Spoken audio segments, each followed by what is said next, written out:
Yardsticks for a commoner and a neta in the state of Tamil Nadu. Sundays are a complete lockdown, and it has been that way for July and August, a kind of a planning that was done to make sure that the COVID-19 situation could be brought under control. In fact, yesterday was a total Sunday lockdown, which means you will not have access to anything. No vegetable stores, not even grocery stores are allowed except medicine and essential items. So this was the kind of like a planning that was done by the Tamil Nadu government to make sure that people stay indoors and they can actually control spread of COVID-19 by controlling the crowd.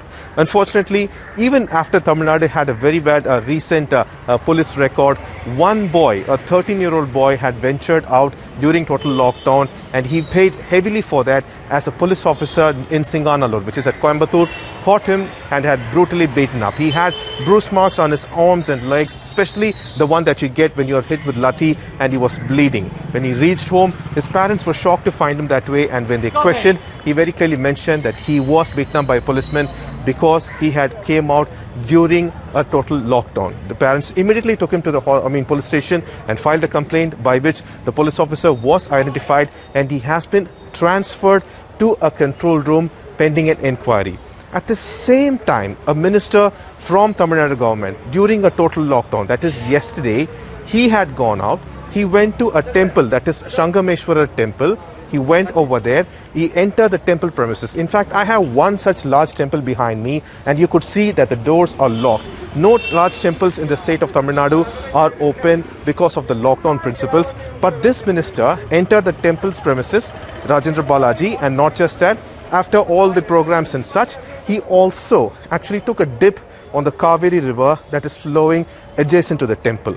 This was an absolute shocker because he was a neta, a minister from the chief minister's cabinet, and he is breaking the rules, and questions were started to ask. Everybody started asking this question as to how he was able to do that. There is no proper explanation to it. The minister later comes out and says that he went over there to collect holy water for a temple at his native place. How is this an explanation? That question is also being put forward. And how is that a boy, an innocent boy, a minor boy, got brutally thrashed for walking on the road during a total Sunday lockdown? And on the other side, you have a minister who can actually enter such closed temples. These temples are closed during normal time itself, and that too on a total lockdown. He decides to enter the temple, take a dip, and still no action against him. Very clearly, these two incidences are considered as an example of bringing out how the yardstick of measure is completely different for a common person and a VIP.